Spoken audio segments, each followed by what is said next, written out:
ଜୟ ଜଗନ୍ନାଥ ସାଙ୍ଗମାନେ ନମସ୍କାର। କାହିଁକି ମା ଲକ୍ଷ୍ମୀ ଜଗନ୍ନାଥ ଓ ବଳଭଦ୍ରଙ୍କୁ ଅଭିଶାପ ଦେଇଥିଲେ ଚାଲନ୍ତୁ ଆଜି ଜାଣିବା। ଜୟ ମା ଲକ୍ଷ୍ମୀ। ମା ଲକ୍ଷ୍ମୀ କାହିଁକି ରୋଷ କଲେ? ମାର୍ଗଶିର ମାସ ଗୁରୁବାରରେ ପ୍ରତ୍ୟେକ ଓଡ଼ିଆ ଘରେ ଲକ୍ଷ୍ମୀ ପୁରାଣ ପଢ଼ା ହୁଏ। ସେଥିରେ ବହୁ ସୁନ୍ଦର ସୁନ୍ଦର କଥା ଅଛି ଯେ ଜାଣିବା ପାଇଁ। ସ୍ୱାମୀ ଜଗନ୍ନାଥ ଓ ଦେଢ଼ୁଶୁର ଉପରେ ରାଗି ଯାଇ କାହିଁକି ତାଙ୍କୁ ଅଭିଶାପ ଦେଲେ? ଥରକର କଥା, ସେଦିନ ମାର୍ଗଶିର ମାସ ଗୁରୁବାର ପଡ଼ିଥାଏ। ମା ଲକ୍ଷ୍ମୀଙ୍କର ଇଚ୍ଛା ହେଲା ନଗର ଭ୍ରମଣ କରିବାକୁ। ଭୋରୁ ମା ମନ୍ଦିରରୁ ବାହାରି ଚାଲିଗଲେ ଭ୍ରମଣ କରିବା ପାଇଁ। ସାହି ପରେ ସାହି ସବୁଆଡ଼େ ବୁଲି ଦେଖିଲେ, ଆଉ ଯାହା ଦେଖିଲେ ତାଙ୍କ ମନ ଦୁଃଖ ହେଇଗଲା। ମା ଦେଖିଲେ କିଏ ଶୋଇକି ଘୁଙ୍ଗୁଡ଼ି ଛାଡ଼ୁଛି ତ। ସକାଳ ହୋଇ ଯାଇଥିଲେ ବି ନିଦରୁ ଉଠିନାହିଁ।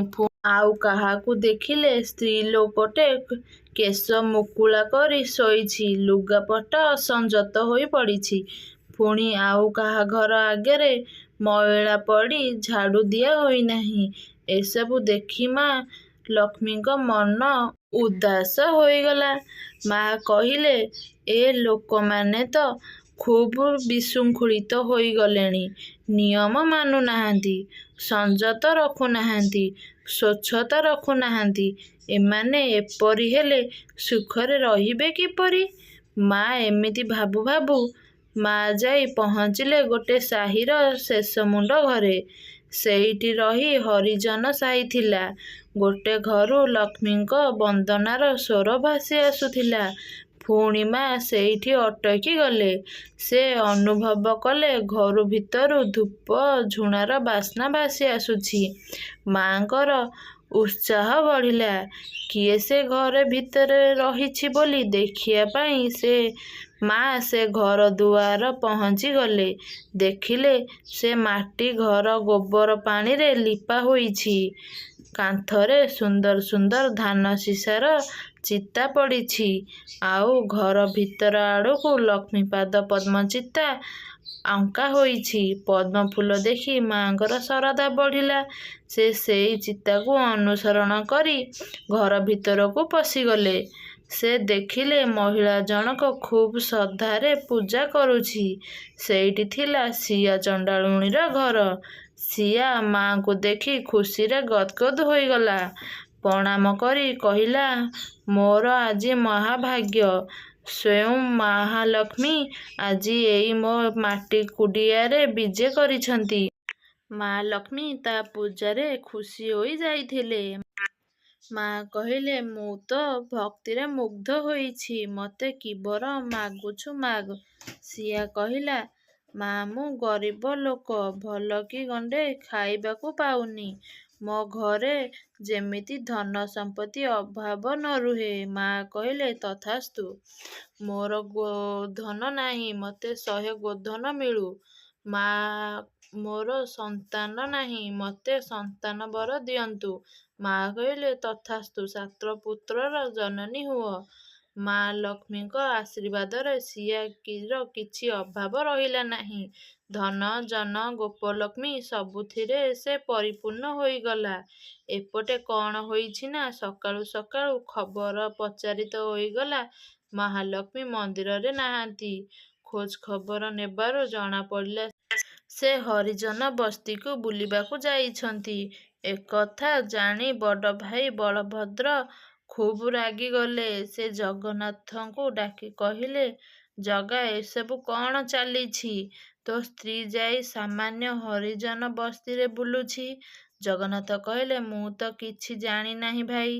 ସେ ମୋତେ କିଛି କହିନାହାନ୍ତି। ନ ଜାଣିଛୁ ନାହିଁ, ଏବେ ଜାଣ। ଅଛବକୁ ଛୁଇଁ ଲକ୍ଷ୍ମୀଙ୍କର ଜାତି ଚାଲିଯାଇଛି। ଶ୍ରୀମନ୍ଦିରରେ ତାଙ୍କର ଆଉ ସ୍ଥାନ ନାହିଁ। ହେଲେ ଭାଇ ମୁଁ କିଛି ଜାଣି ନାହିଁ। ସେ ମନ୍ଦିର ଭିତରକୁ ଆସିଲେ ମନ୍ଦିର ଅପବିତ୍ର ହୋଇଯିବ। ମୋ ଆଦେଶ ତୋତେ ପାଳିବାକୁ ହେବ। ଚାଲ ମନ୍ଦିର ଦ୍ୱାରରେ ଜଗିକି ବସିବା। ତାପରେ ଦୁଇ ଭାଇ ଆସି ମନ୍ଦିର ଦ୍ୱାରରେ ଜଗି ବସିଲେ।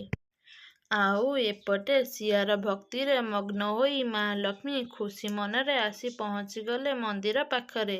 ସେ ଭିତରକୁ ପଶିବାକୁ ଯାଉଛନ୍ତି। ଜଗନ୍ନାଥ ତାଙ୍କ ବାଟ ଅଟକାଇ କହିଲେ, ସେଇଠି ରୁହ, ତମେ ମନ୍ଦିର ଭିତରକୁ ପ୍ରବେଶ କରିପାରିବ ନାହିଁ। ଏହା ବଡ଼ ଭାଇଙ୍କ ଆଦେଶ। ମା କହିଲେ, ହେଲେ ମୋର ଦୋଷ କ'ଣ? ପ୍ରଭୁ କହିଲେ, ଦୋଷ କରି ପଚାରୁଛ, ଦୋଷ କ'ଣ? ବଡ଼ ଭାଇ କହିଲେ, ସାନ ବୋହୂ, ତମେ ଅଛବ ଘରକୁ ଯାଇ ଜାତି ନଷ୍ଟ କରିଛ। ପ୍ରଭୁ କହିଲେ, ତମକୁ ଆଉ କେଉଁ ଜାଗା ମିଳିଲାନି? ତମେ ସେଇଠିକି ଯାଇଥିଲ କାହିଁକି? ମା କହିଲେ, ଭଗବାନ ହୋଇ ଭକ୍ତର ଜାତି ଖୋଜୁଛ? ତମେ ତ ପୁଣି ସବରି ଅଇଁଠା ଖାଇଥିଲ। ସେତେବେଳେ ତମର ଜାତି ଚାଲି ଯାଇନଥିଲା। ଏବେ ମୋ ବେଳକୁ?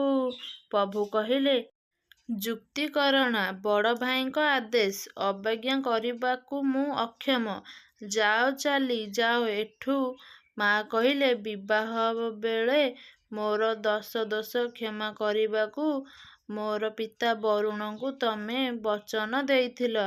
ଏଇ ଗୋଟିଏ ଦୋଷ କ୍ଷମା କରୁନ? ପ୍ରଭୁ କହିଲେ, ତମେ ଚାଲିଯାଅ। ତମେ ଆମକୁ ଛୁଇଁଲେ ଆମେ ଅପବିତ୍ର ହୋଇଯିବୁ। ଲକ୍ଷ୍ମୀ ଯେତେ କହିଲେ ଦୁଇ ଭାଇ କିଛି ଶୁଣିଲେନି। ମା'ଙ୍କ ଆଖିରୁ ଲୁହ ଝରିପଡ଼ିଲା। ସେ ଗୋଟି ଗୋଟି କରି ପିନ୍ଧିଥିବା ସବୁ ଅଳଙ୍କାରଗୁଡ଼ିକ ଜଗନ୍ନାଥଙ୍କୁ ଫେରାଇ ଦେଲେ। ଆଉ କହିଲେ, ନିଅ, ତମେ ଏସବୁ ରଖ, ନହେଲେ ପରେ କହିବ ଲକ୍ଷ୍ମୀ ମୋ ଘରର ଅଳଙ୍କାର ଚୋରେଇ ନେଇଛି, ବିକି ଭାଙ୍ଗି ଚଳୁଛି। ହେଲେ ଗୋଟେ କଥା ମନେ ରଖ, ଆଜି ମୋତେ ତମେ ଶ୍ରୀମନ୍ଦିରରୁ ବାହାର କରିଦେଇ ଲକ୍ଷ୍ମୀଛଡ଼ା ହୋଇଗଲ।